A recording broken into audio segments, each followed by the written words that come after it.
Avery Room, if you could go live.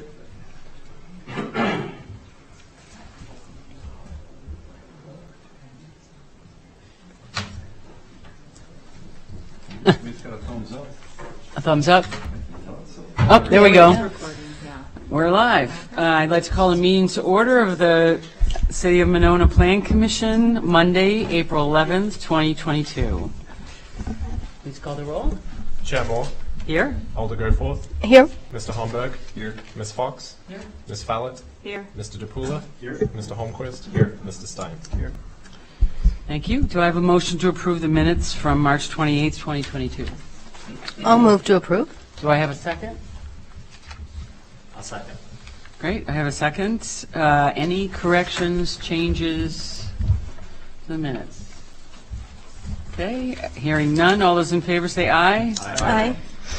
Minutes carry. Do we have any appearances this evening that are folks that are not here for public hearings tonight?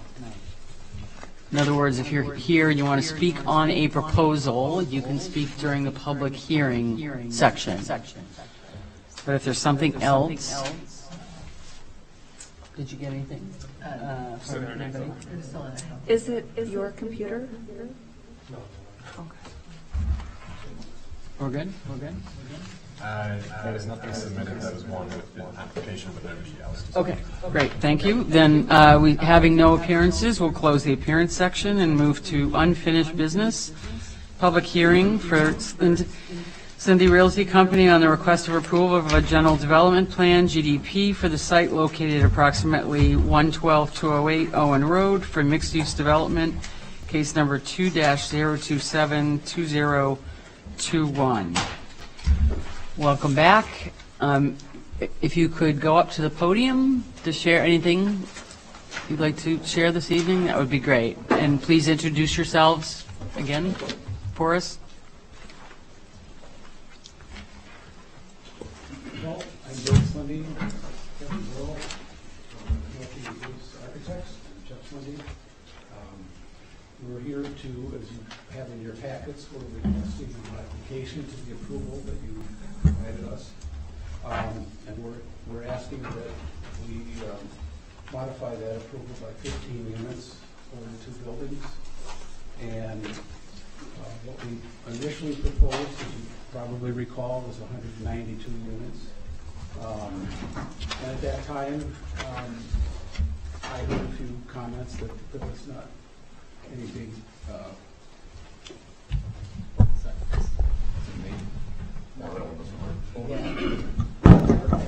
do I start all over? No, I don't want to.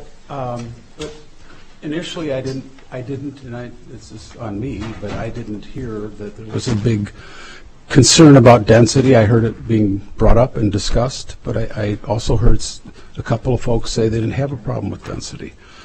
So when we came back and reduced our unit count, you know, when I look back on it, it probably looks like it was just a token from our part, which was not the intent at all. I made the assumption that we met the parking code. I had heard in previous meetings that parking and density kind of work together, and I felt that, okay, so we should be good to go. But I misread or misunderstood what we were directed to do. So we've modified that to 175 total units.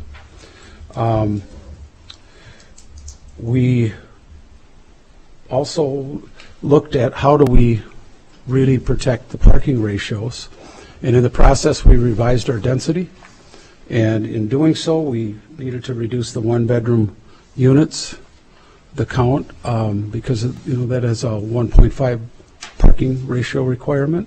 So those have been reduced. So currently we have a total of 309 stalls, and what is required was 295 stalls. 16 of those stalls are going to be commercial, non-shared stalls. So we're roughly 13 stalls above what the code requirement is. So that's what we've done to kind of respond and look at our proposal as it stands now. And we'll Kevin can talk to you about the massing and the setbacks and the floor setbacks. And I do say you've made this aesthetically a better project by strongly suggesting setbacks on that top floor. And as I looked at what Kevin's done with that, I'm like, well, that really looks great in my eyes. It's something that we'd be very proud to own and operate, and I think it is a real attractive looking building.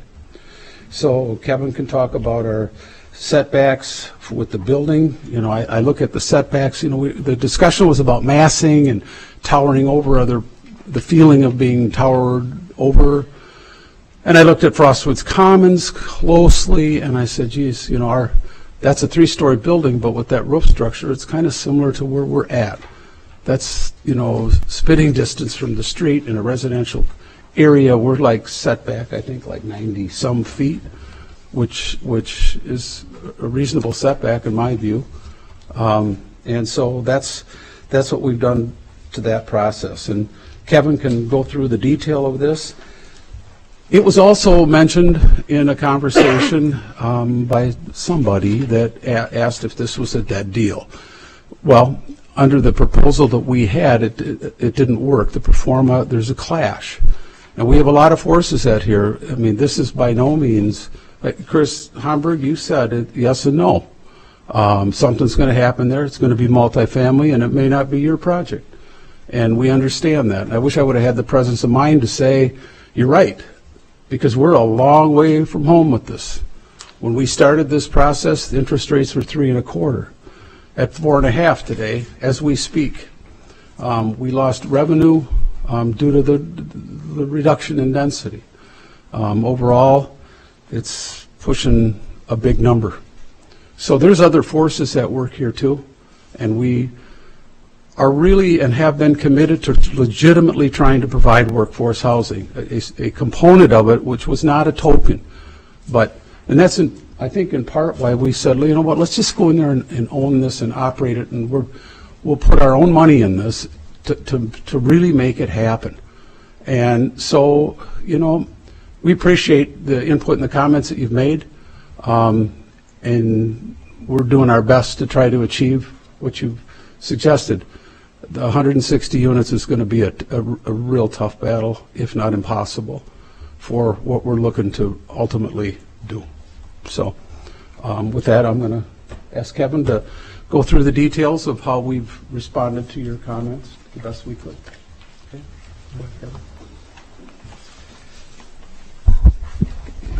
Good evening. My name is Kevin Burrow with Ganothi and Bruce Architects. I will walk you through the updated images that we have.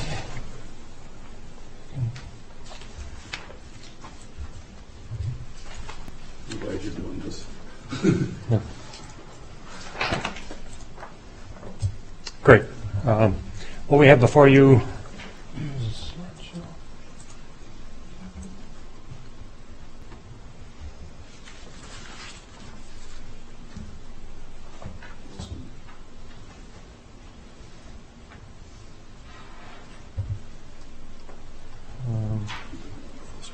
no, thank you.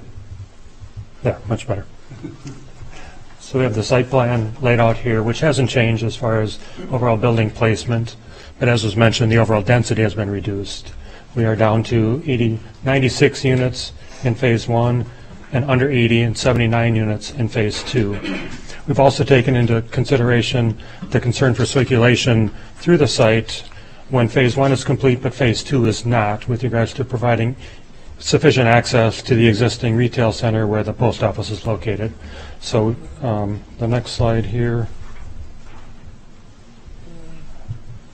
shows how we've created an opening in the parallel parking area that can be maintained up until phase 2 is constructed. Then that would get filled in and 2 additional stalls would be created. And now we have a second circulation in addition to the one up front. So those people that want to come through and drop off mail, etc., have better access exiting out of this. And that was a suggestion by this committee, and I think that was a very good one. So we're glad to have that incorporated as well. Just a minor reduction of 2 parking stalls until Phase 2 comes online, and then we're back to whole again. How many parking stalls are there in that walkway or that driveway? Right now, we have 24 to utilize, and we can increase up to 26. Okay. So I'll walk you through the overall massing changes to the design. So we'll start with the slide of the previous design. Next slide will be the proposed design, and then I also have a comparison to just kind of put the two together. So the previous design was a true 4-story element along the front with accents on the front corners that form the gateway to the street. With the new design, we've scaled that back and stepped the building back at all the corners. So now the massing is greatly reduced up front, and the perception of scale at the street is much lower as well. So you can see the comparison, the before in the upper right and the after in the lower left. So another view of that. Move this out of the way a little bit further. We've got the before, and then again, the reduction, reducing the overall mass and scale. And then the comparison again. Now looking at that front corner specifically, how that tower element was created, and now with the new design, how that's been reduced. And then you can just get a glimpse down the street as well, how we reduced the massing further down. Then the comparison as well. Here's that front corner element, again reduced. So much more pedestrian-friendly scale along that front parking area. Comparison. Close-up view of that back corner, or the front corner I should say, just above the post office, and then how overall the upper story has been recessed back. And then the comparison for the two. And then the main entry feature here, this is where we were accentuating the height of the building in the middle, but the brick element was recessed back behind the siding elements. We've inversed that and lowered it, so now it's a stepped out element that really signifies main building entry. Even as you look down the street, you'll see it projected out. It gives a much more better street presence for that. Here's the comparison for the before and after of that. And then another close-up view as to you can see that new element stepping out away from the building, so it really engages better with the sidewalk. And then another view looking opposite way down the street. Now you can also see how the upper story has stepped away and is fading in and out, and then that main element protrudes forward. So here's a final view then, as you can see the overall massing. So we've done that variation on both front and back corner, stepped the building inward, even down the middle of the building above the main entry. So we've got, instead of what somewhat appeared a more monolithic mass on both sides of the street, now has a variation with the attention that would carry over to Phase 2 as well.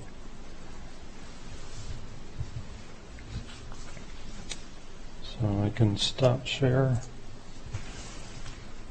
Do you want to address any other elements of building 2? I know there were some concerns about our rooftop, and there were some thoughts about amenities and Yes. things of that nature. Thank you. So as far as reducing the density goes for Building 2, that was the greatest reduction in the number of units. And by doing so, we are able to provide additional amenity space. So we're stepping the building back at the upper story as we were. We've created a larger community room up there, and then also on the main first floor level, we've taken out another couple units to create additional amenity space via the game room, exercise area, and potentially another community room as well on first floor. So, and then the intention is for that outdoor plaza for the first building to also have its own grilling station, outdoor amenities as well, very similar to Phase 1. The detail of that will come forth when we ask for the final plan for that one in the future. But just to be sure that both buildings have equal amenities, there won't be the need to cross over the street per se to just borrow one from the other, but residents would have access to both as well. So there's a variety of options then for all the residents. Phase 2 and Phase 1 are both complete. And anything else?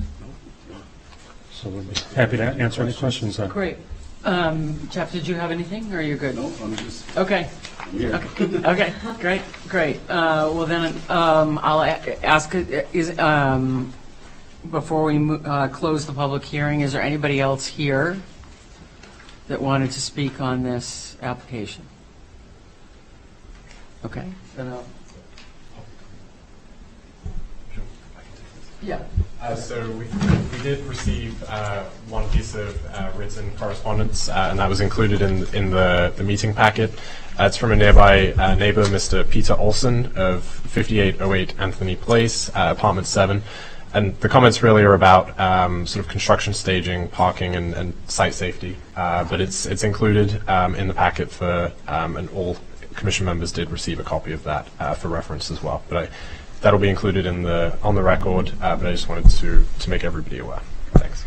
Great, thank you. So we'll close the public hearing and move to 5B, consideration of action for Slendy Realty Company on the request for approval of a general development plan, GDP, for the site located at approximately 112-208 Owen Road for mixed-use development, case number 2-027-2021. Doug? Thank you. So I won't go through the whole staff report. I think it's pretty familiar at this point, but I do want to call out some of the details and some of the changes. So just as background for everybody, the GDP was recommended for approval to City Council at the March 14th meeting with a condition of approval that it not exceed more than 40 units per acre.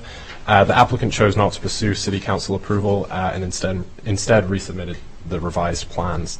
As far as zoning, this was previously zoned retail business and has subsequently been rezoned to community design district. That allows for a phased approach, which is being pursued by the applicant. So they're seeking a GDP recommendation to City Council with the plans and expectation to submit Phase 1's PIP shortly thereafter. There's also likely a TIF request, and they will begin coordinating with the CDA as well. In terms of changes, now there are 175 units across the two phases. That was from a reduction in units, residential units at both buildings. Adjustments were also made to the unit mix and composition of that. All the materials in the staff report have been updated, including the densities, and also referenced adjacent properties, as was discussed at the last meeting. As proposed now, there are 309 parking stalls, both underground and at grade. City code would require 299, so there's a surplus per code of 10 stalls without any shared parking included within that. One thing that staff may suggest for discussion is how, if at all, this proposal may change the workforce component of this. It's sort of mentioned in the letter, but not necessarily stated specifically, so it may be something to ask. The massing of the buildings have also been adjusted, greater step back at the 4th floor, which has allowed for greater rooftop balconies, common space, as well as some private space associated with the units. Alternative materials have also been used with more masonry as have been requested. So the density now is 43.4 units per acre across the whole just over 4 acre development. Phase 1 is below that, slightly closer to 40. Phase 2 is slightly higher. As I said, the adjacent densities have been included just for reference as well. So with that, staff supports the recommendation of the GDP to City Council with the findings of facts and conditions of approval as outlined in the staff report. Thank you. Thank you. With that, we'll open it up for questions. Chris, would you like to start? Sure. Oh, yeah.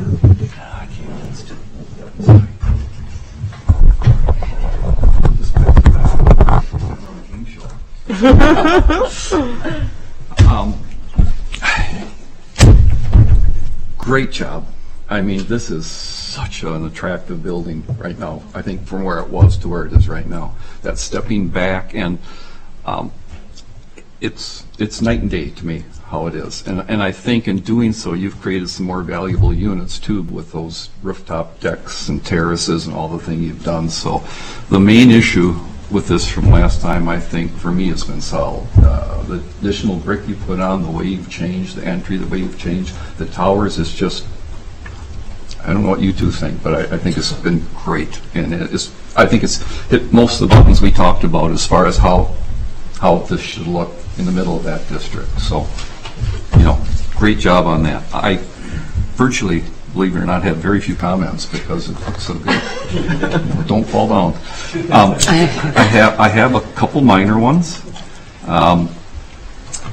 I think it doesn't have to be solved tonight, but when you come back, and since the GDP does cover circulation and such, I think there's a problem with the post office.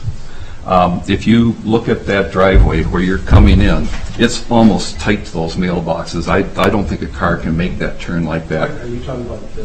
Phase 2, the Phase 2. So the interim between Phase 1 and Phase 2, I think it's an issue, and you also have your driveways so tight that the radii and the taper are actually intersecting because they're so close, and that's a traffic nightmare because there's a lot of traffic comes in and out of that post office site. The business is not so much, but the post office, I've been there many times, they're deep in the line waiting to go there. So somehow we have to change that so we don't have, when you have two driveways tight like that, that's why we spent millions on Monona Drive for safety, is because you have turners coming and they don't know where they're turning or who's turning, and you're coming in, you don't know if the person's coming, if that turn signal means you're coming past me or before me. It's a tough traffic situation, really tough. So, we don't have to solve it tonight. Your engineer can look at it. One suggestion would be if you can relocate those boxes to the south a little bit and take two more stalls temporarily and just have another cut through right in the middle where the other two are. It would give a car a chance to get around there and turn and line up with those mailboxes. And then everybody that left would take that other driveway. That would be their way to get back into your one main drive, and then just close what's there right now for a curb cut for the post office. So it would give everybody full circulation. It would let a car come up, square up. I don't think a car can square up the way you have it drawn right now. I think a car, to get by those mailboxes, is going to be going like that when the mailboxes are over here. Plus, the driveway is the biggest issue. That's one suggestion. You can have your engineer look at it. All I would recommend for tonight is we just, since it does cover circulation, that we just have a condition that that area needs to be looked at and reworked a little bit. It's a PIP detail. I love the fact that you're showing 4 inches of asphalt. You only have 6 inches of base. You're going to want to go to 8 or 10. I think our minimum show 8. And you know this better than anyone because you've seen what happened to a parking lot that didn't have adequate base and asphalt. It's been an issue at that bowling alley forever, and so you've lived it, so you can understand that. But have your engineer take a look at that. One suggestion, certainly not a condition. I love what you've got for a community room on the 4th floor in Phase 2. If you had a chance to lose one unit somewhere and create that on the first building, I'm just making a suggestion for you to think about. You would add value to every other place in that building, especially to the 4th floor residences. I think you'd make it back in spades. But something you should look at, that's something you can work on in your PIP when you resubmit. And that's all I have. I think you've done a great job of responding to the concerns. Thank you. Great. Thank you, Chris. Brian? I also think it looks, can you hear me? I can.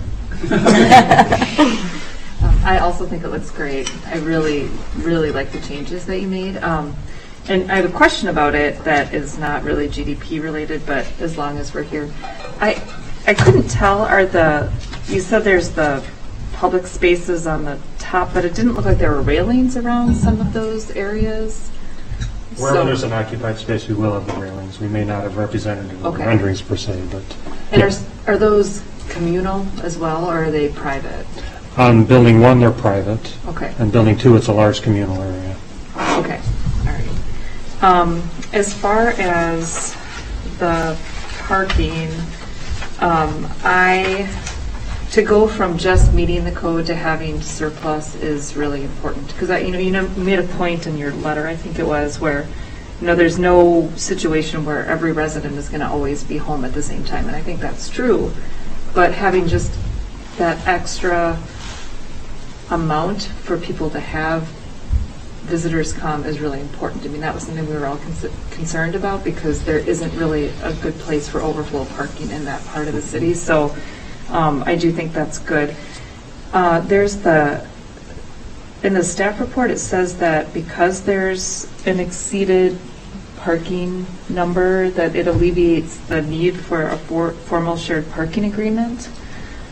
I think that was something that carried over from the previous staff report. If I remember that they were right at it, or maybe 2 units in deficit, so a suggestion would be a formal shared parking agreement. But just with that being a surplus, they could potentially, but it's not something, and that would be to the commission, but at this point it's probably not something that needs to be pursued given the surplus.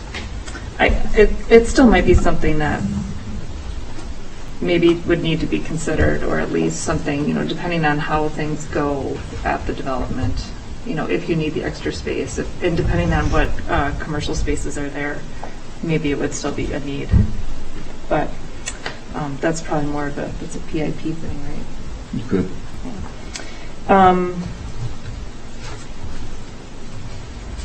That was really it for me. I think it looks great. Thank you. Christine?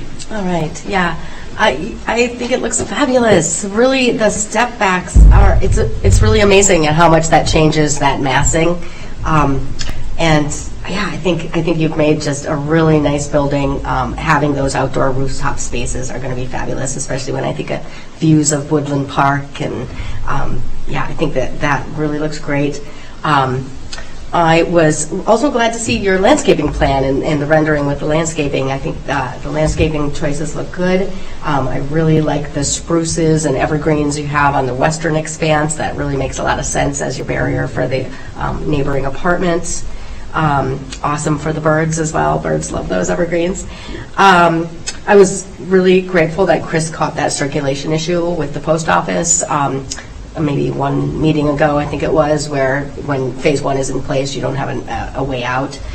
So I think you solved that problem in a great way. I think I was wondering about the letter and the wall. This Peter Olson that submitted the letter. Has that ever been done in Monona? I was trying to think of the other larger developments, and I don't recall. None of them maybe have had neighbors quite as close to them. So I just was wondering your thoughts on that, Doug. I think typical would just be construction fencing, maybe with some sort of screening, kind of a mesh. Oftentimes it's, almost the partners that are working on the project, for example, but that can help screen it as well. I think that could be something that may be discussed as maybe terms of building permits or something like that, in terms of, obviously there are operational hours and things like that that are important, but just site screening, security will be important for any construction site, but I'm not sure I can recall a specific piece that may have been installed as a temporary buffer such as this. Yeah, it seems like you would incur a lot of expense on that, and the cost of lumber, and for a temporary wall, I think the construction fencing seems like it would be adequate, as long that stuff can flop over a lot. So as long as your crew is continuously maintaining that. Anything else? Yeah, I mean, I guess I see this as a medium density property, and I was wondering, do we have density standards for residential in Monona? No specific units per acre or floor area ratios that are stated. The urban design guidelines for Monona Drive sort of have a little bit more detail, certainly for on the drive, but I think typical practice within the city has sort of been precedent based upon other projects and adjacent properties. So that was why, and I think I'll do this moving forward, the densities were included in that kind of as a reference for other projects. Yeah, I was thinking that might be something we could consider, is setting up some residential density standards that might be helpful with these properties that are coming forward. We do have that on Broadway. We just don't have it off Monona Drive. We just don't have that many properties off Monona Drive. Yeah, this or we is ever unique, anticipated this. Yeah, I suppose this is unique. Yeah. Yeah, I think that is all I had. I mean, I hope the neighbors are feeling good about this, because the step backs have made a big difference, and it's just a really nice graduated change. And I think it looks really good. Thank you. Thank you. Rob? A+. I'm really happy to see the changes. I mean, the things that I had issues with, I thought the project was great. I was excited that you wanted to do it. It's just those couple of things, and I think you've generally addressed them. So I don't have a lot to say other than nice work. I think the building looks good, and excited to see it go forward. Oh, I saw one thing on the landscape. This is for the next step, but you had stone mulch going around the building with a shovel cut edge. You might want to edge on that if you want to retain that stone, because I think you have stone, otherwise you're going to be shooting rocks with your lawnmower. Thank you. I just saw that now. So Thank you, Rob. Susan? Yeah, I agree. I think this is a great compromise. I know that you were, and I was concerned too about the loss of some of the affordable housing, and I understand the reason that it may be somewhat less than you had projected, but I'm happy to see that a lot of it still remains. The design is great. I know it's frustrating to go through this and have it take as long as, but kudos to you for hanging in and just improving it every time. It looks terrific. I agree with that. And I think, as far as the letter about the fence, when I drove back there, all those apartment buildings actually park in that same area.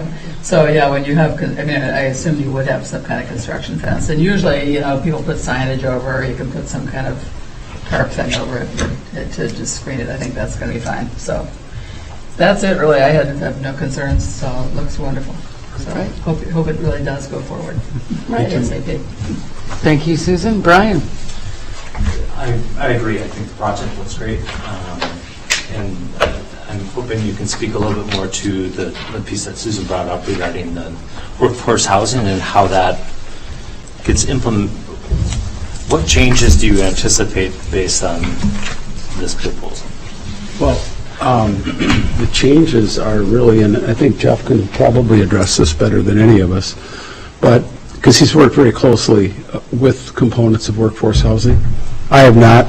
Jeff has educated me about how it works, and as he's done so, I became very enthused about workforce housing. Honestly, it's going to come down to a CDA discussion, and I'd love to have it, so we're hoping to get there soon. It's an affordability component, bottom line. Yep. And are you looking at the change based on the unit? Because my understanding is it wasn't tied to a specific unit. It would be units within the building, and it could move from unit to unit. So it would be all the units would still be available for affordable housing. Yep. Okay. You just might not be able to shoot for the goal of 50%. Right. It might be more like 35. Okay. And one of the features that I liked about this program is that, and I've had some comments, like really nice, good comments. I've also had some comments that I've had to defend where people have said, what are you going to build low-income housing for? And I'm like, are you serious? Why don't you figure out what you're talking about? This is not low-income housing. And so what I like about that program is there's no delineation as to you might be here and I might be there and I might be in that workforce housing. You're never going to know it. And I like that. I think that's... all the finishes would be exactly the same. Yeah. There'd be no differentiation in the unit whatsoever from a market rate unit. So. Thank you. Anything else, Brian? No, I think it looks wonderful. Thanks. Okay. Patrick? I think it looks terrible. Just like your pizza, right? No, actually, it looks great. I really have nothing to add that everyone else hasn't said already. The affordable component is important, and I'm glad you're going to continue to work on that with the CDA. Yeah. I think that, I guess, everybody answered those questions already. So, it's great. Thank you so much for doing this. Thanks a lot. Thanks for your input along the way. I will just add my thanks as well. I can tell that you guys really went hard back with your pencil, and I really, really appreciate it. I think it looks a lot better. So thank you for that extra effort. Anything else? Yes, Chris. Yeah, I should have addressed that letter too. I didn't mean to ignore it. Member of the public coming in and saying, look at this. I'm sure what his concern is during the demolition. Sure. Because your building's a long ways off the property line. Right now, the building, it's 5 feet off the property line, give or take. Yeah.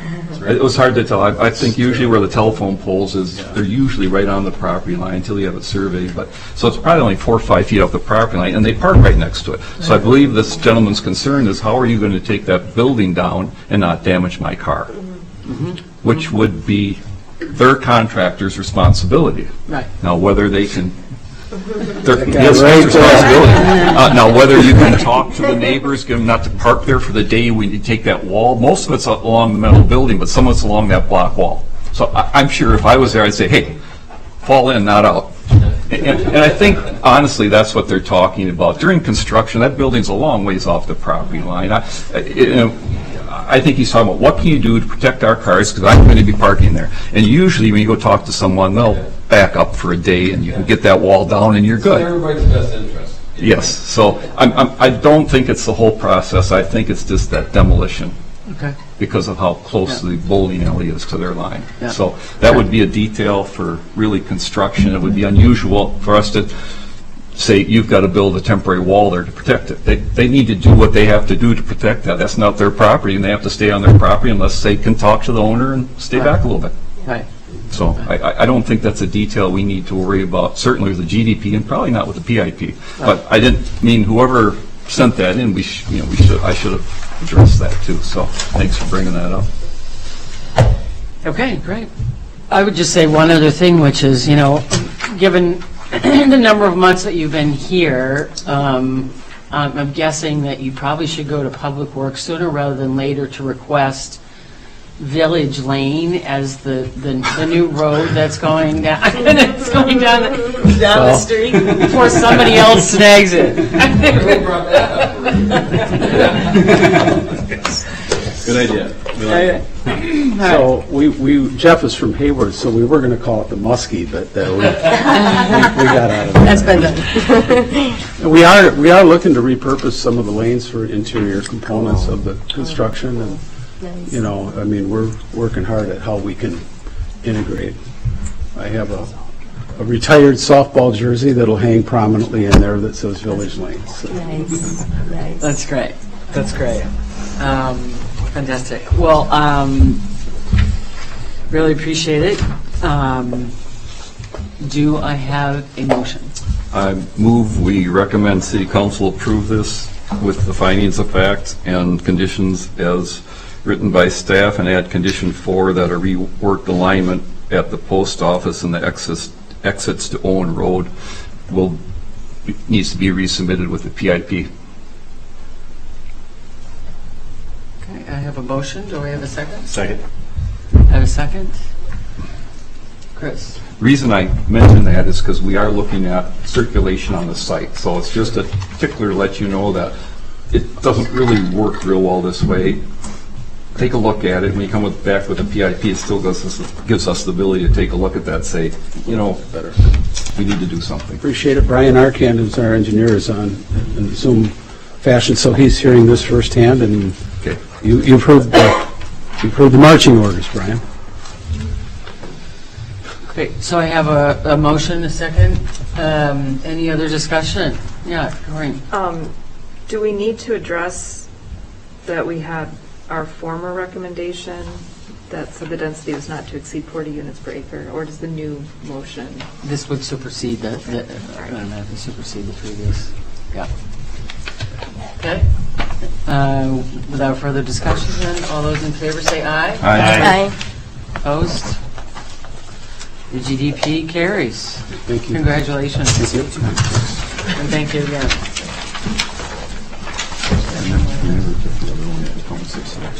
With that, I want to go to 6A, new business.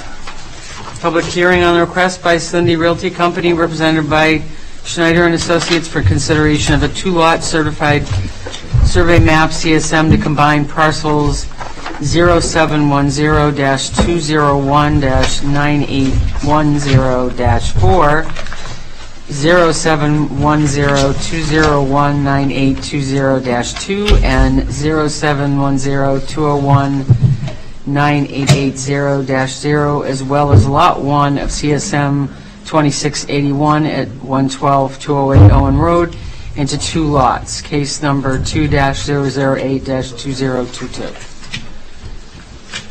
Gentlemen? Brian, do you want to jump in and give just a real brief overview? Everybody hear me? Yes. I'm Brian Arcand with Snyder and Associates. We're the civil engineer and also doing the CSM. The CSM would essentially, the lot 1 of CSM 2681, we'd maintain the same property line on that, and it would become lot 2 of this one, which would be part of phase 2 of the project, and then Phase 1 would be on Lot 1, which would combine 3 existing parcels that aren't part of a current CSM, which is why they're being described just by their parcel numbers. There are some existing access easements currently combining access between those 4 lots, and we'd do something similar. We'll have an access easement for Lot 2 on Lot 1 because the shared drive would all be on Lot 1, as well as the stormwater for both lots will be on Lot 1, so that will also require a shared easement. And then probably some shared utility easements as well for storm sewer, water main, and sanitary that will be shared among the 2 lots. I think it's pretty straightforward. Otherwise, both lots have frontage along Owen Road. We believe the CSM meets all the requirements. Okay. Thank you. Did you two have anything else you want to add before we, okay. Then with that, we'll close the public hearing and go to 6B, pre-hearing conference on the request by Slindy Realty Company, represented by Schneider and Associates for consideration of a 2-lot certified survey map, CSM, to combine parcels 0710-201-9810-4, 0710-201-9820-2, and 0710-201-9880, as well as Lot 1 of CSM 2681 at 112-208 Owen Road into 2 lots, case number 2-008-2022.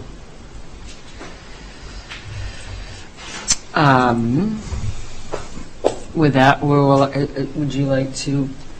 I can just give a very brief overview, and we did try and find a different way to identify these parcels rather than by parcel number, but that was the best we could do. Now you tell me. The legal description is a lot worse than that. The legal description is a paragraph each.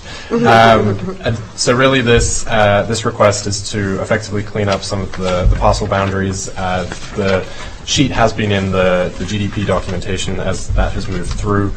As the applicant said, Lot 1 would be, the proposed Lot 1 would be Phase 1, including the connector street. Lot 2 would be retaining the same boundaries and be ultimately Phase 2 of the future development. The staff report sort of includes the typical process, so this would be coming through for a pre-hearing. Public Works Committee review is also required, so I'm working with the Public Works Director to try and get that on for a meeting in May. Just depending on scheduling, it may come here for both the pre-hearing and the formal before Public Works, just depending upon how that shakes out, as well as City Council review. The no land division shall be approved without frontage on a dedicated street of at least 60 feet. Owen Road, as shown in the submitted documentation, is 66 feet. So it appears to meet that requirement. In terms of lot size, there's no minimum or lot size listed for the CDD for this zoning district. The 2 lots appear well-sized, 2.375 and 1.675 acres. And obviously the access easements, as mentioned by the applicant, will also be pursued such that this will work for the 2 phases. And so there's no specific recommendation this evening, just discussion from the Commission. Thank you. Thank you.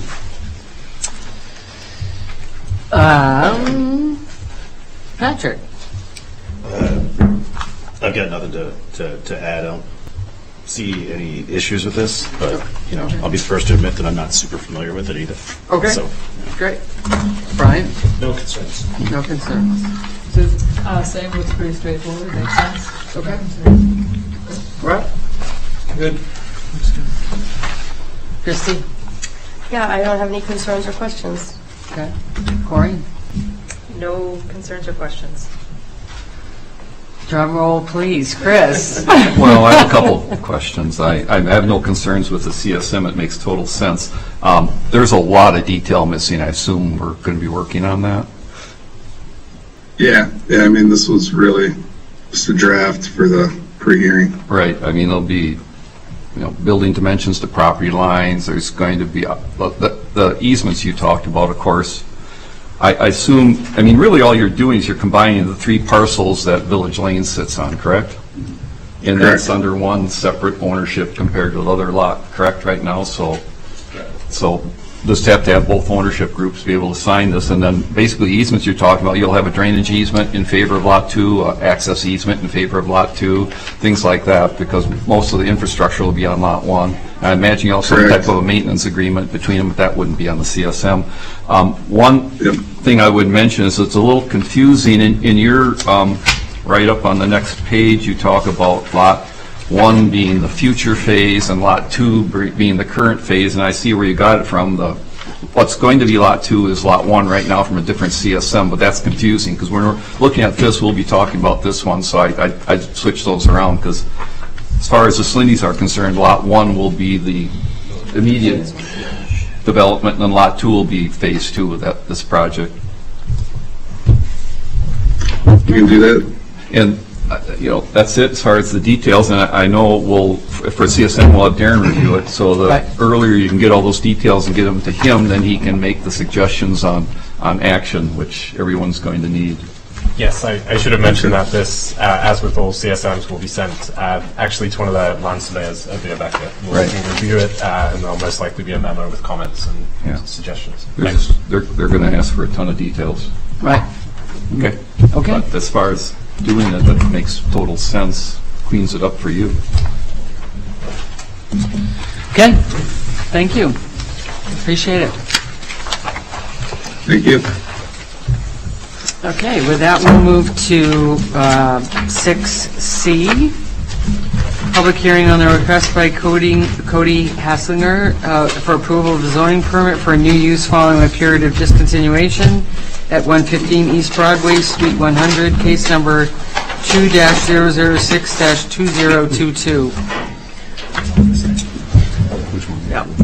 Thank you again, guys. It's at a fish market when I first read it, and I got super excited.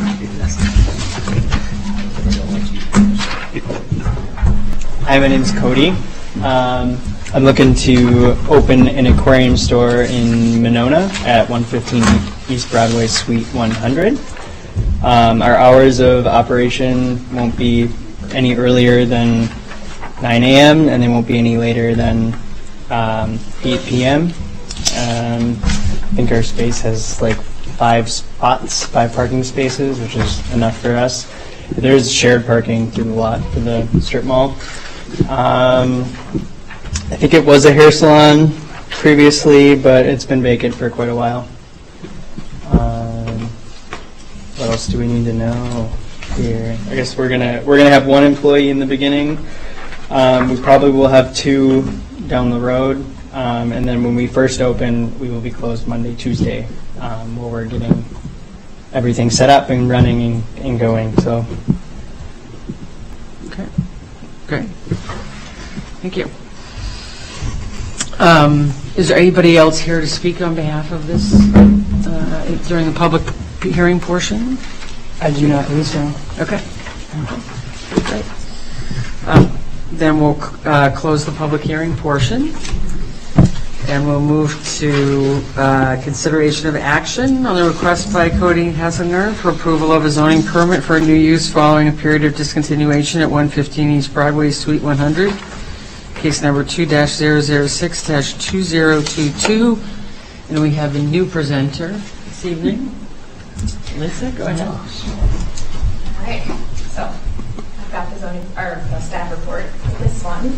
So as the applicant mentioned, this is a new use, and 115 East Broadway is in the Community Design District.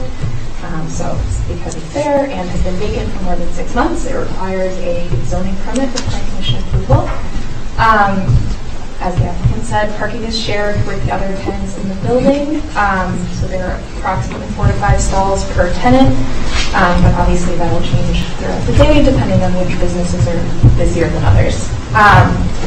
Hours of operation, as Mayor mentioned, 11 a.m. to 7 p.m. to start, but that could change from 9 a.m. to 8 p.m. So the commission may wish to discuss whether those hours of operation seem appropriate.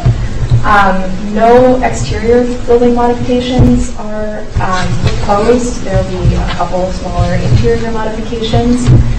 And then just the last thing, there is a comprehensive sign plan for the building, so signage can be approved administratively, but the applicant did provide a drawing of what the sign will look like. Dimensions-wise, it'll be similar to other signs in that building.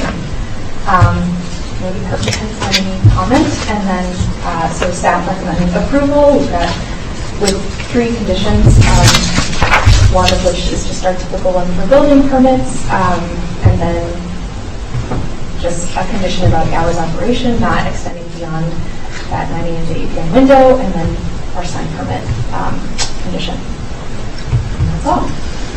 Thank you. Nice job. With that, I'll turn it to the commission. Chris?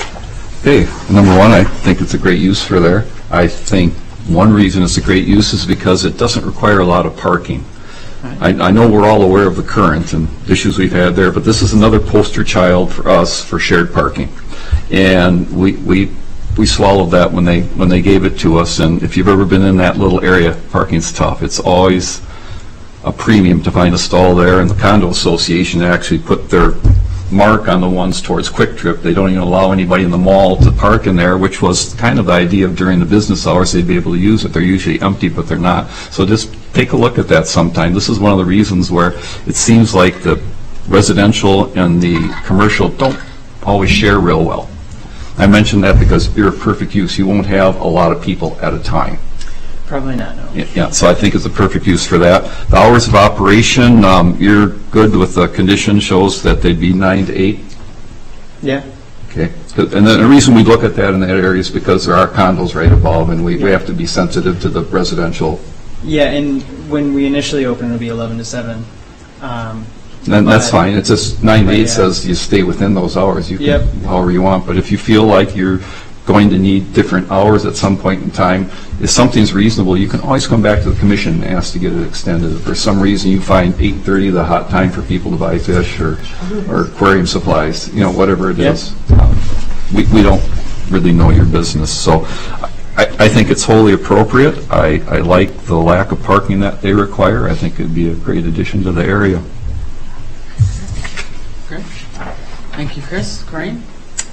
I think it is great use as well, and I have no concerns or questions. Thank you. Christy? Thanks. Yeah, I'm really excited about this. I mean, it's just fantastic to see a locally owned business going into that shop. Monona does really well with destination businesses, which you're adding to that community, and so I'm really excited to see it. I was wondering, is there space behind the building for employees to park, or employees park out front as well? So they have, and I think employees will probably park on the far end. Okay. But they do have parking around the side as well. Okay, yeah, that's right. And there's one more vacant space down there. But the first employee I'm planning on hiring is actually, they're in walking distance. And we've worked together in the past, and they're very experienced in aquariums, so. Bonus points when they don't need a car. That's great. Yeah, I think it looks great. I love the name. Yeah, I'm really excited for you. I was curious, though, are you going to be mostly freshwater or saltwater? So I do have a saltwater section set up, but mostly specializing in freshwater community and plant stuff, shrimp, betas, plants, that kind of thing. It's really what seems to be what people want right now. Nice. And I think your business neighbors are going to appreciate you being there because you're going to generate more business for them. So I think it's a great use. Yes, the neighbors seem really excited. I've talked to them. Oh, good. Everyone seems to be excited. Excellent. Yeah, I have no issues at all. Okay, thank you. Rob? No, I think it's a great use. Same thing. I think it looks great. I had an aquarium for a long time. It would make me think I might have to think about getting one again. I'll probably convince you, yeah. Okay. Brian? Yeah, I think it's a great space. The only thing that caught my eye was the aquarium services will also be available. And can you speak to that? Will that eventually need like a service vehicle to be able to do those calls? So, not likely. Typically, it's like someone who, regular customer they're going on vacation type thing. Someone needs to swing by and make sure that whoever's taking care of the tank isn't overfeeding it, or it's not something isn't going wrong. It's really typically what it is. So, which I think answers my second. I know when we had an applicant here regarding a dog therapy pool, there was questions regarding discharge of water and any other compliance issues. And I don't know aquariums that well to know if there's any regulations around discharge of any of the materials and to make sure that you have any adequate. Yeah, I mean, we're not going to be dumping any water into like the sewer, but most of it leaves in bags out the front door. yeah. So that's kind of the goal. But we do water changes, but we condition the water beforehand, so we're not just taking it from the city and putting it straight into the tank. And then when we remove it, it's usually brought into a bucket, and then we dispose of it in a controlled manner. So. Okay. Thanks. Anything else, Brian? The sign fits within the comprehensive sign plan for the building, I hope? It's a hand drawing of because it looks great. Sent out to someone to have it done up more professionally. But yes, it's awesome. Kind of the general goal we're going for. Great. Patrick? I just wanted to just make sure that you're not planning like Friday night beta fish fights. No, that would attract people because it's pretty popular in Monona. So no, but it looks great. No comments. Just thanks for locating your small business here in Monona. We're really excited. I think it's a good spot. Yeah, I concur.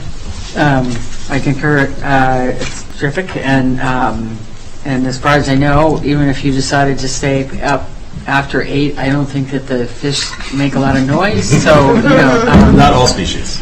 So as Chris said, if you decide you need to come back for some other reason, let us know. But I think it looks great. Aquarium stores typically have self-limiting hours because if the lights are too long, you get a lot of algae. So.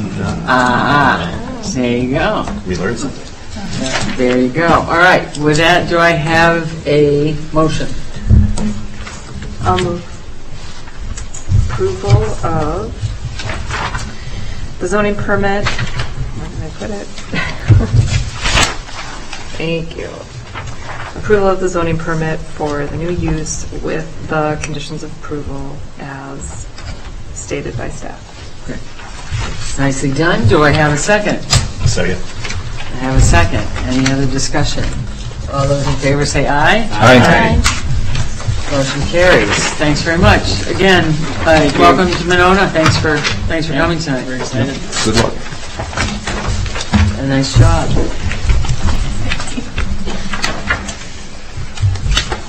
Okay. Takes us to item E, public hearing on the request by Rufus Wilson for approval of a zoning permit for a new use following a period of discontinuation at 2401 Industrial Drive. Case number 2-007-2022. Welcome.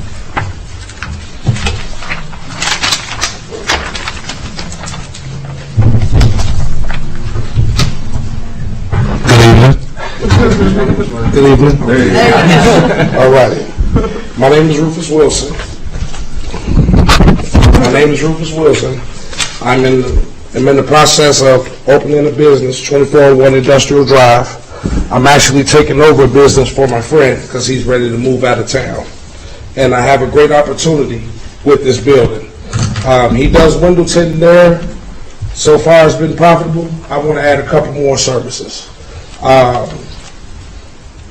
I think I'll succeed if I'm able to get some type of permit to sell cars from the property. I don't need no full-blown dealership. That's not what I'm asking for. 4 to 6 cars a month at the most. I also have 2 rim and tire contracts that I got approved for. So Them the services I'm offering there, rims and tires, window tinting, and suspension work, no major auto repairs, nothing like that. That's basically it. Okay. Right, thank you. With that, we'll close the public hearing and open a consideration of action on the request by Rufus William for approval of a zoning permit for a new use following a period of discontinuation at 2401 Industrial Drive, case number 2-007-2022. Chris? Okay. This one? I think the business is great for there. I have no issue with adding the rims and such, but car sales is an issue. You just don't have enough stalls there. I actually have 2 in the front, 3 in the back. I could possibly put 3 to 4 on the inside. Yeah. I think the problem is that center, that little area is pretty parked up, and to put 2 or 3 cars out there would take away the parking for your customers to come in there. It's not usually that full. Not right there. That Not that after little work, section but during the day, I don't know, we've been there. I think to do car sales, we're just really fussy on car sales because we've had so many problems. And I don't want to, I don't want to be no full-fledged car dealership. I want to be able to do at least 4 to 6 a month, maintain payroll. I'm a car enthusiast. I build cars. That's what I love to do. That's my passion. That's always been my passion. I want to take this opportunity to be successful. we want you to be successful. Where are you going to display these cars? I could display them in the back of the shop. I could sell the cars online. That's very profitable there. That to me is different. If you're going to have the cars for sale inside the building, yes, they're not worried about the parking and where they'll be displayed. The biggest issue we have is when they have to be displayed outside, and then we have all kinds of conditions about banners and floppies and signs. With the custom cars, it's not usually like that. You know, you don't put the custom cars out there. You know, it's online, word of mouth. I can store it in the back of the shop and bring someone in through the back to see it. I'm not sure, Doug, that we would really regulate that, would we? If he has a license to do repairs, the tinting and everything inside that building, and he had a car inside for sale, I think at that point in time it might be a legal matter as far as being able to sell a car, but it's not a plan commission item if that vehicle's inside. I think so. I can double check with suddenly with the city attorney. I think the main thing would be some sort of condition that the vehicles for sale not be stored outside. But yes, that's And I would anticipate a condition for that, and a condition that you don't have tire racks sitting outside and things like that. Well, but you can imagine what we've encountered over the years. I'm actually with the rims that I'm selling, the rims and tires, they come in package sets. Yeah. I'm not selling used tires. I'm not going to do that. When you come buy these rims, you get a new set of tires, or you don't have to get the tires. Some people like to buy their own tires. You do understand we have to ask these questions. Yes, sir. Yes, sir. Yes, sir. So, if we boil it down, then for me, I think the use is fine. I think expanding it to your rims and whatever else you're doing, and you do all that repair work in the building, and you store your materials in the building, and you still have your couple stalls up front and a couple in the back for customers to come to and such. I don't see any issue with it then. Yeah, if these vehicles are being sold from inside the building. Yes, sir. Yes, sir. Okay. Corinne? I guess I just have a question about the parking. Yes, ma'am. It's a very common thing here. So you do say there's 3 to 6 employees, but there are only 6 stalls. So would the 6 employees be there at the same time? Because no, ma'am. then you would. So it would be shifts. The main whenever I open, it's going to be me and my brother. We're both mechanics. Okay. Me and him is going to start first. Later on down the line, eventually, I'm going to go to the MATC and talk to the instructor there and see if I can get a couple students that's at the end that want to get their hands dirty, you know, and get some type of start on there what they're doing now. Those would be the extra employees, like 2 part-time employees. Okay. That'd be like 4 employees. Okay. I put 6 on there just to be safe, because you never know how it may grow. And would you do by appointment then? People would be coming to your shop Yes. by appointment, so, All right. If I sell these rims on a car, if something's wrong with that car, I can't mount them wheels because I'll be held liable. I have to offer this customer a service. The suspension work. Me and my brother are both mechanics. We both can do that. That's key to it, to the whole thing. Nothing will never be done immediately. Unless I have the wheels in stock, it takes 2 weeks for the wheels to get in. okay. That gives me enough time to get my appointments scheduled together, get every part that they need for their car, get them in and out of there. Okay. Yes, ma'am. That was the only question I had, was just looking at the number of employees, if you're doing the sales, and then the requirements for the square footage. But if the car sales is inside and the employees and everything, I think that sounds like that answers my questions. Yes, ma'am. Thank you. Great. Christie? Yeah, I don't have much to add. I knew you were going to run into an issue about the cars being out, and for sale in the parking lot in front. So Chris got that one. I think online's the way to go. Yes, it is. And I think Yes, that solves our problems here, and Yes, it so and solves your parking issues. I'm curious, what kind of cars, like what kind of custom cars are these? Classic cars, or are these just people wanting to kind of? The cars that you see now, more newer cars with the wheels on it and things like that. I want the dealer's license because my friend has his dealer's license. And I went to a couple auctions with him, and I seen it. It's so profitable. Like, it's scary. And I've been building cars. I'm 46, about to be 46. I've been building cars 30 years, me and my father, before he passed. I see the market here, and there's nothing within 75 miles that's going to do what I'm doing. I mean, I want a person to come buy a car from me, and they have a surety that this car is perfectly fine. I want that. That's what I'm shooting for. Cool. I think your approach with Madison College is great. I hope that works out for you. That's right. Find some young guy who's looking to get into it. Yeah. I think overall, that's a great, in our industrial park is a great place for this. And I think I remember your friend who came with the tinting business. Yes. I remember when he came before us? Mm-hmm. Wasn't that long ago. Hector. Yeah. So, Yes. Yeah, I have no issues with that. Great, thank you. Rod? Yeah, I think it's a totally appropriate use. As far as the general maintenance that you have to do you have enough room to have cars in the building for sale and be able to do the maintenance? Yes. And kind of as a follow-up, is all the maintenance done inside the building? All the maintenance is done inside the business. It's just suspension work. Like, I'll be able to do like oil changes for the cars I'm selling, oil changes, flush out all the fluids, brake work, suspension work. I'll be able to do that there. I also have a way to dispose of everything also, so that there would never be no mess back there. We got all that already taken care of. So all the cars we maintain, they'll actually be on the lift. There's 2 lifts in there now. Besides the 2 lifts, there's still enough places, still enough spots for 3 cars to be able to come in and out. Do you guys have? You do? Okay.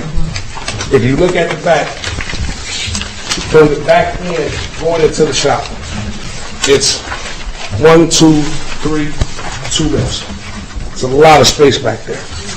It's a whole lot of space back there. And all this is indoors. So it shouldn't affect the outside. The customers that come in for window tinting, or even customers that come in and look at a car, they still have parking, and it's not going to interrupt anybody. Everything is there. And everything will be done on the inside. Unless someone buys a car and the tow truck comes pick it up and we got to ship it off. Other than that, everything will be from the inside. Don't say tow truck. Yes. No, I think that's all I have right now. I hope you're wildly successful and have to move out to expand. Thank you. Hopefully in Monona. Congratulations, hopefully. The right building come up after this. Great. Okay, Susan?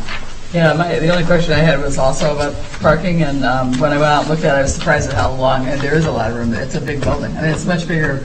It's got more depth than it looks like it has. Yeah. So, we have plenty of space. Yeah, and you've answered all the questions about the parking and the car advertisement and all that stuff I had, so no questions, and I'm also happy to hear the Madison College students saying that's a great idea. So, Thank you. good for you. Yes, ma'am. Great. Brian? Yeah, I think it's a great use. I was over there and I lucked out and the back door was open, so I got to visually see. It is shocking how big it is inside. Yeah. From the front, you would never imagine that someone is stacking as many cars with the lifts in there, but there's plenty of room, and I'm happy to see you move in. I'm actually changing one of the lists. And I put this on here. I'm going to take the one when you come in on the far right. I'm going to have that one taken down, and I'm going to get a 3D wheel alignment left. So right now, I spoke with Firestone, J&H Auto, to do my wheel alignments. I can outsource with them, keep everything here. You know, I can outsource with them, but eventually I need my own. And that's what I'm shooting for. Patrick?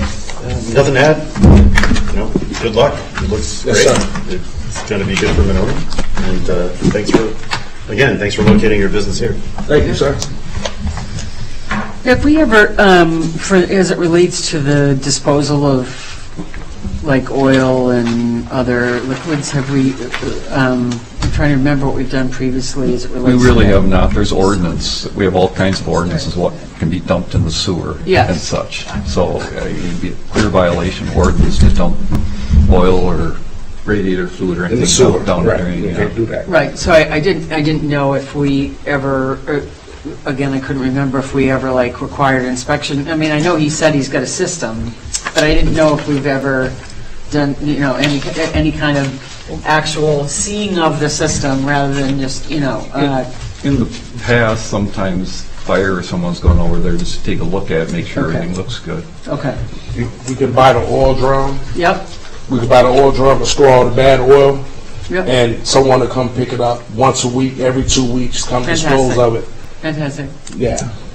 Okay, great. Again, I wasn't questioning that you wouldn't do it. I just didn't know if that was something that we looked at in advance before, because of course we care about keeping our water clean, and I'm Yes, sure you ma'am. do too. So Yes, ma'am.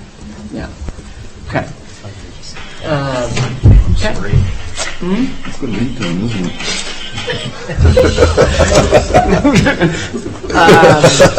Okay, with that, do I have... Patrick had a question. Oh, Patrick. I did, but I was more of a comment, because I think with the state dealer license, I think they inspect for that sort of thing. Okay. If there's services being done, they'll actually, part of the licensing process, we'll have them come up with a plan on how Yeah, to remove that like stuff. with I need you guys' approval before I can even apply for my dealer's license. Okay. And I applied for the $50,000 surety bond today. And then if you guys approve me, I submit all my paperwork. That's part of the process of selling cars. I have a dealer's checklist that I have to have done by ASC certified. Me and my brother both are. My brother is actually a master mechanic. He's better than me. So I got moved him up here because of what I got going on now. I moved my brother up here. I told him I needed his help, and he's here. So That's great. That's great. Okay, thank you, Patrick, for that clarification. That helps as well. So do I have a motion? Sure. Move approval with conditions 1 and 2 as written by staff. Condition 3, that there's no outdoor storage of vehicles or any items for sale. And condition 4, that all repair work be performed inside the building. Okay, I have a motion. Do I have a second? Second. Second, I have a second. Any other discussion? Any questions about that? man, no, I mean, that's, no, y'all just made my day. well, we haven't voted yet. Then I've been pissed at you all day. So we just approval? Yes, yeah. Okay. Go ahead, you want to relay that? Just a recommended condition from city staff was the sublease. I think there's about 2.5 years left on that sublease. That be a written approval of that and sort of coordination with the building owner for this to be subleased, this space to be subleased. Okay, I'll take that as friendly. Just confirmation with staff that the existing leasee agrees to sublease it for you for the remaining. I guess usually we just get a letter of approval from the owner. That was it. And so it's just something to back to staff so that they know that the owner is aware of you being. Didn't have to email you back? Not yet, no. Okay, I'll call him. I'll have him email you on that. I have him get on top of that. This is Decker's, right? Keith and Jane Decker? Decker owns it, yes. Yeah. Yes. I have him as soon as I leave out of here, I'll contact him and tell him to email you so you can have it. Great. Anything else? We have a motion, we have a second as amended.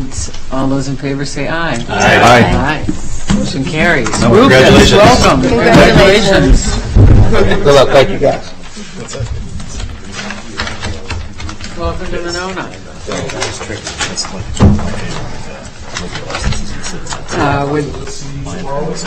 I'll be in touch, yes. Yeah, we can speak. Thank you. Number 7, reports of staff and commission members. Thank you. Couple updates. The Monona Garden project did receive favorable recommendation from the Public Works Committee last week for the street parking and that layout. I'd encourage commission members to go take a look at the packet. It included the sort of revised curb, larger path. It's just there's more real estate there that they'll be looking to use, less roadway, just to give better sight lines and sort of coming in and out of the parking, and also just to allow for greater pedestrian access. So I'll be coordinating with the applicant as and when he's ready to come back to Plan Commission, but just know that is moving forward.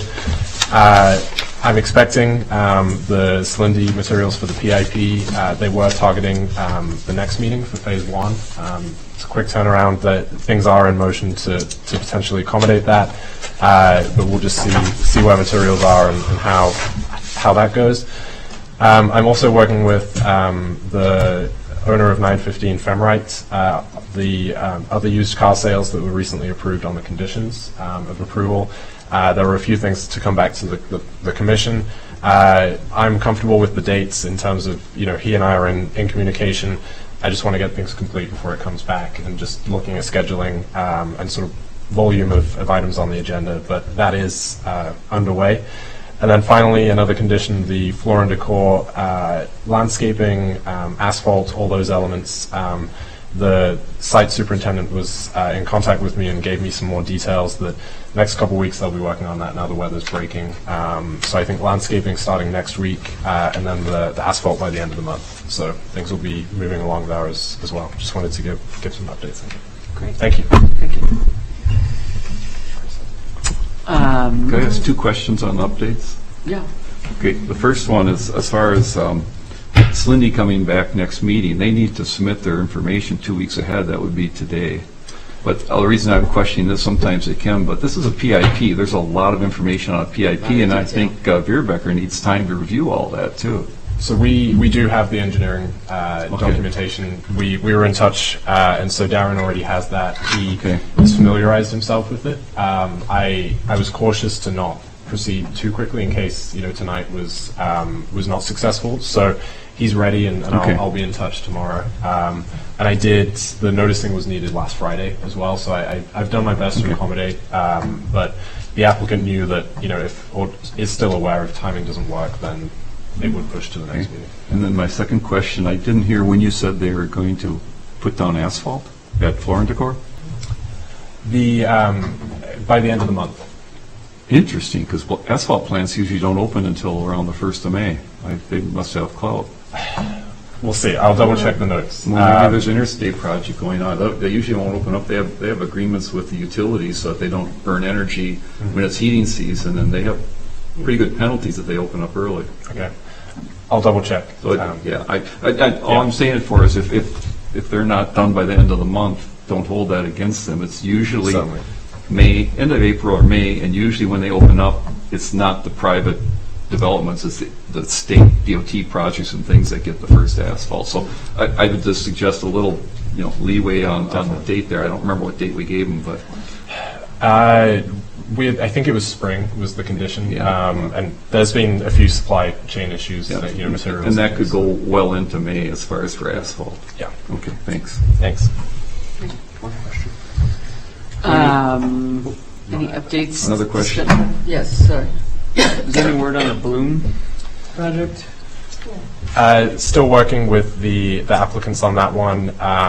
The city, and this goes with both CDA and Plan Commission, we want, this is the Monona Drive project, the BMO Harris site.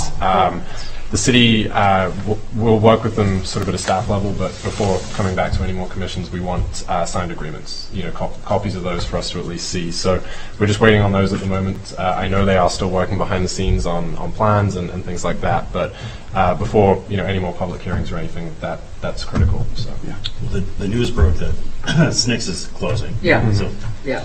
Yes. And I think they also put didn't they put a blanket sign up on the BMO? It looked like there was, they taped over the BMO. BMO's closed, yeah. They don't have another drive-through. No, they don't. They and close that, they don't have a drive-through. Nope, they don't.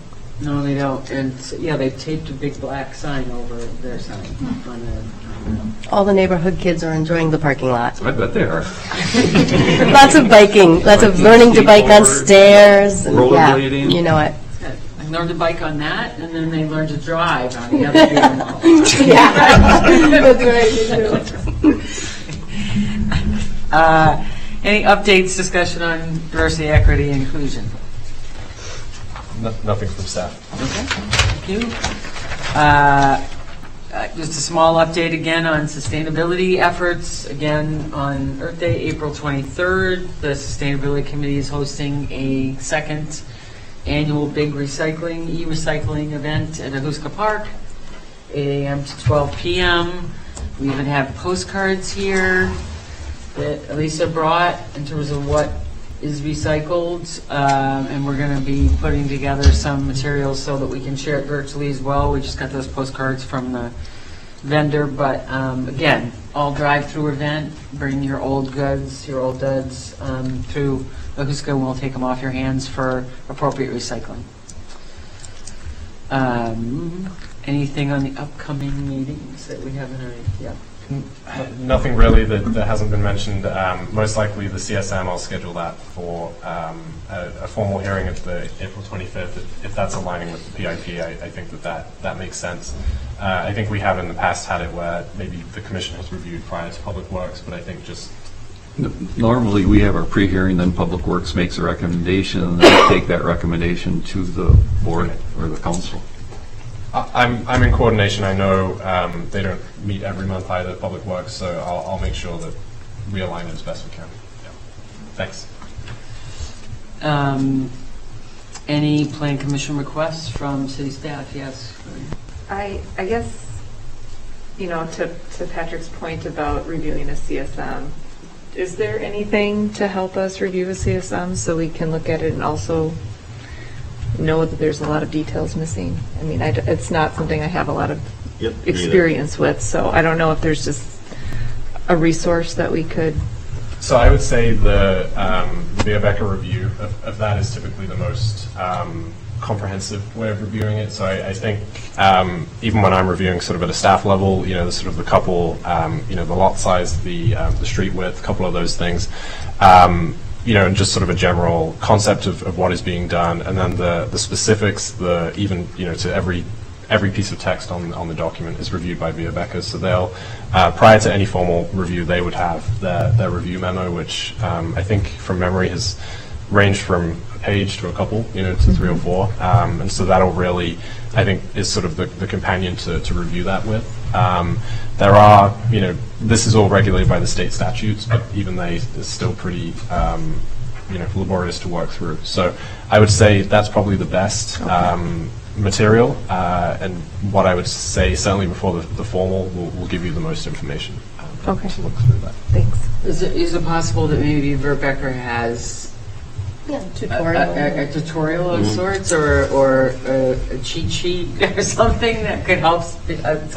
Yeah, Chris. Well, I would say to that. Or maybe Chris could give us a lesson. The detail in a CSM is very specific, and it's very specific to land survey work, and there is a lot of state statute around that.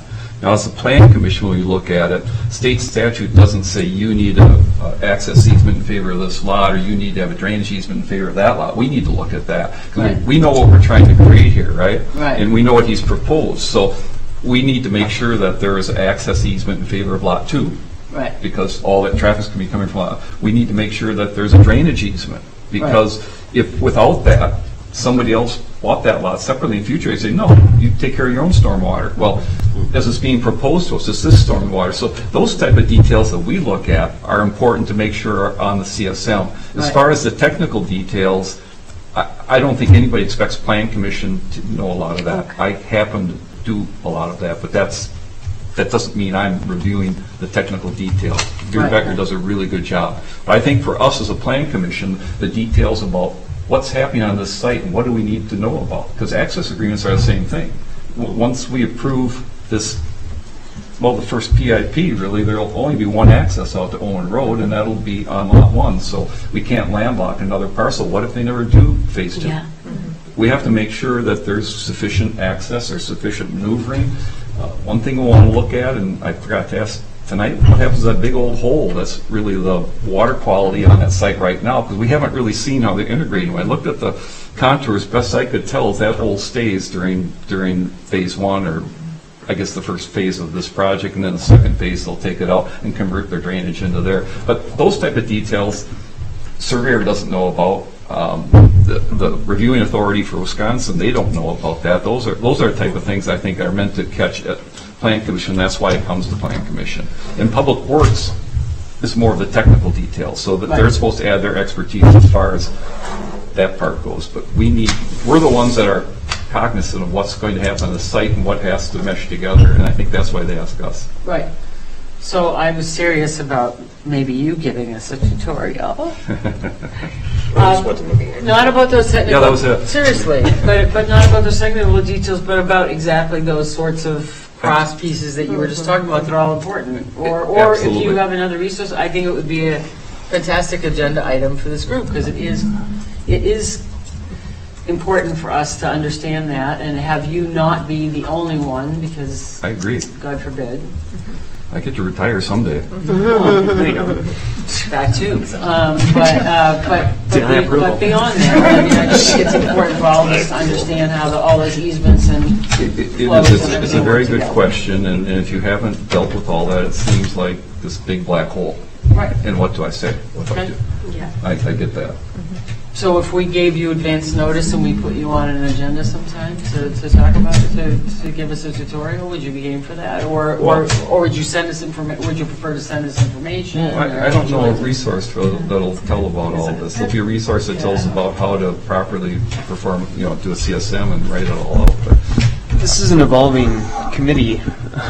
Would a memo with highlighted things be more applicable, that you could, when you're getting new Plan Commission members, you can give that as information? And I don't think it has to be high level, because we're getting a high level review from our consultants.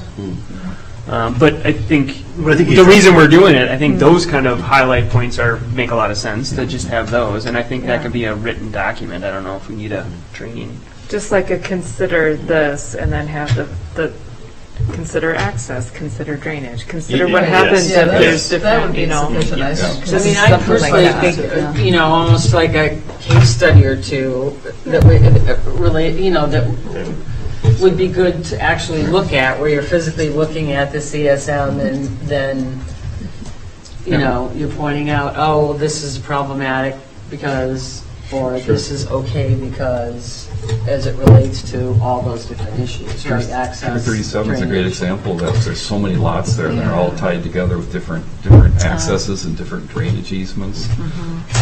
I like that idea, only I would expand that. When I first started on the Plan Commission, every new Plan Commissioner went down, and the chair took us down, and he said, here's what we do, this is how we do it, these are things we need to know.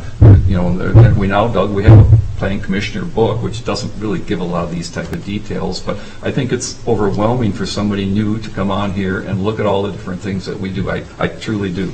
And I think it takes years to figure it all out, honestly. Yeah. So I think the education part for new commissioners would be helpful when somebody comes on fresh and what am I supposed to do? Right? Yeah. Right. I'll So- test it. I'm sorry? I'll test it.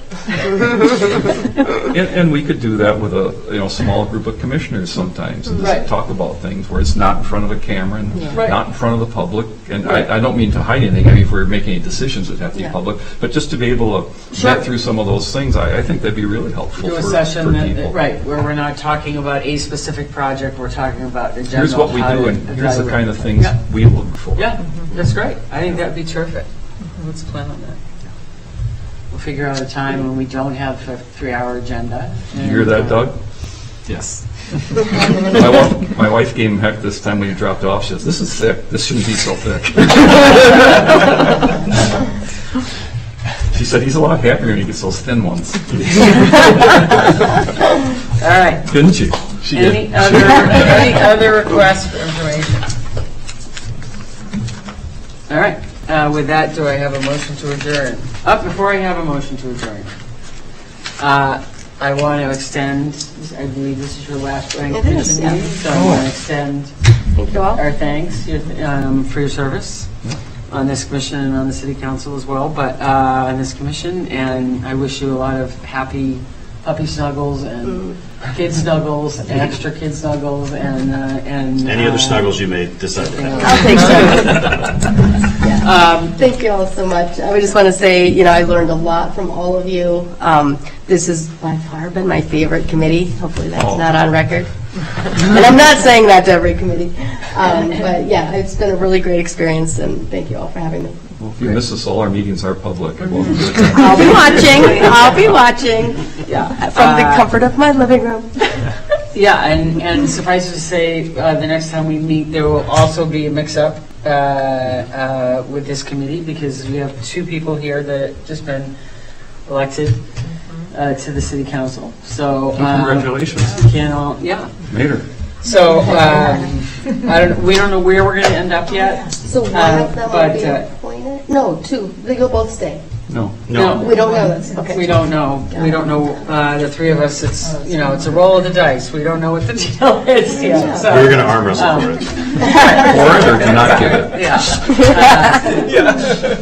But again, regardless of what happens, thank you for your service as well, and congratulations. And with that, I will take a motion to adjourn. I'll move to adjourn. Do I have a second? Second. I have a second from Patrick. All those in favor say aye. Hi. Meeting's adjourned. So only 2 holders. Yeah. Okay. And we used to only have 1. Is that right? But then what 2 makes happens sense. is there's a lot of, I think, important stuff that happens here that the council needs to be addressed.